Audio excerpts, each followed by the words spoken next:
Assalamualaikum warahmatullahi wabarakatuh. Perkenalkan, nama saya Meika Nur Aziza dari 11 Perhotelan 1. Di sini saya akan mempresentasikan materi olahraga mengenai renang. Yang pertama ada pengertian. Renang merupakan upaya untuk menggerakkan, mengapung, atau mengangkat seluruh bagian tubuh ke atas permukaan air. Olahraga renang ini dilakukan di dalam air dengan cara menggerakkan hampir semua bagian tubuh dan merupakan salah satu cabang olahraga akuatik. Yang kedua ada sejarah renang. Renang mulai dikenal sebagai cabang olahraga pertama kali di London, Inggris pada abad ke-19 tahun 1837.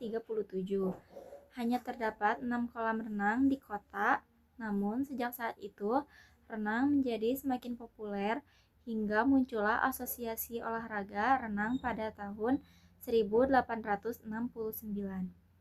Renang menjadi semakin terkenal di dunia hingga pada 1896 renang dinobatkan menjadi salah satu cabang olahraga pada Olimpiade modern di Athena, Yunani.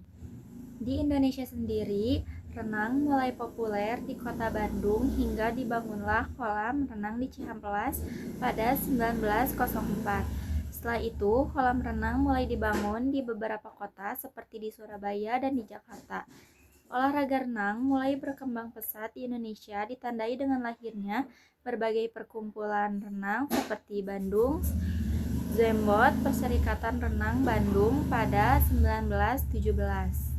Organisasi ini pun menginspirasi terbentuknya perserikatan serupa di berbagai daerah di Indonesia seperti di Jawa Timur dengan Osdapazembot dan Jawa Barat dengan Wesdapazembot pada tahun 1927.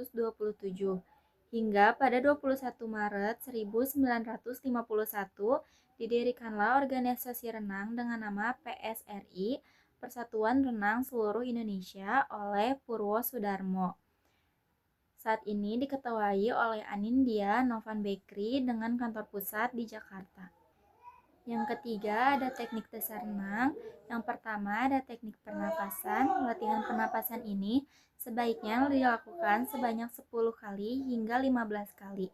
Setiap selesai melakukannya, gerakan atau latihan. Ulangi latihan tersebut secara rutin sampai menemukan irama sendiri. Yang kedua, teknik mengapung. Kunci utama belajar mengapung atau mengambang adalah tubuh harus rileks dan tidak panik. Ada dua posisi mengapung yang perlu dikuasai, yaitu mengambang dalam posisi terlentang dan mengambang dalam posisi berdiri. Yang ketiga ada teknik meluncur. Meluncur adalah menggerakkan badan secara horizontal di bawah permukaan air. Yang keempat ada macam-macam gaya renang.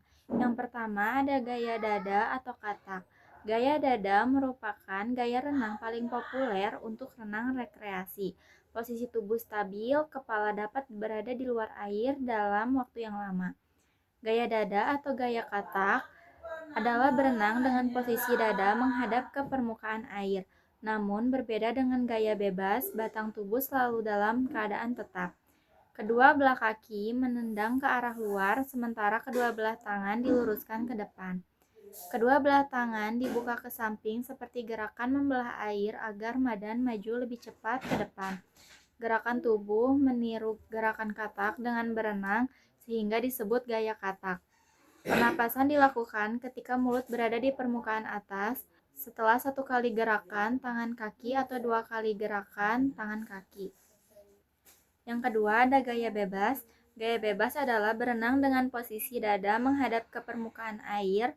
Kedua belah tangan secara bergantian digerakkan jauh ke depan dengan gerakan mengayuh. Sementara kedua belah kaki secara bergantian dicambukkan naik turun ke atas dan ke bawah. Sewaktu berenang gaya bebas, posisi wajah menghadap ke permukaan air.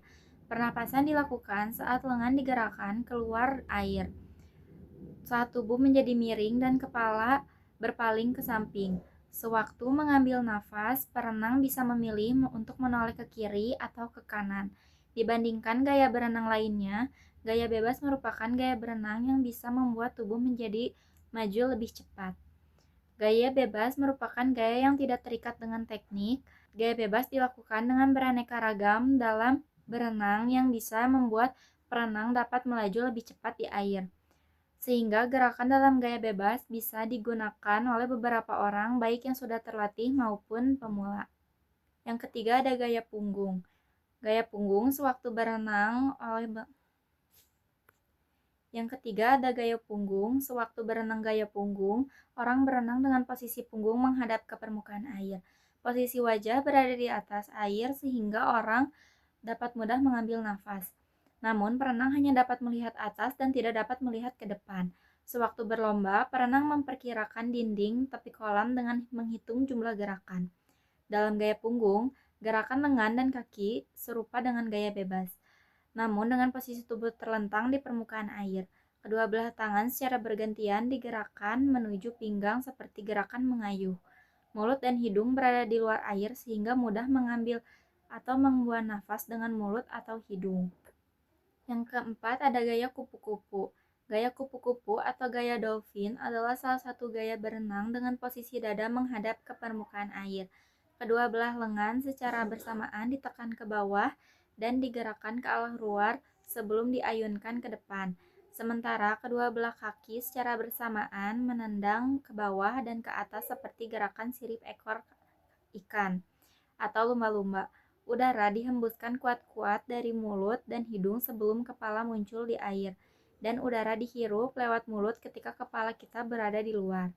Gaya berenang kupu-kupu juga memiliki kekuatan yang lebih besar dari perenang. Kecepatan renang gaya kupu-kupu dapat dari ayunan kebelah tangan secara bersamaan. Perenang tercepat gaya kupu-kupu biasanya dapat berenang lebih cepat dari gaya bebas. Dibandingkan dalam gaya berenang lainnya, gaya perenang kupu-kupu tidak dapat menutupi teknik gerakan yang buruk dengan mengeluarkan tenaga yang lebih besar.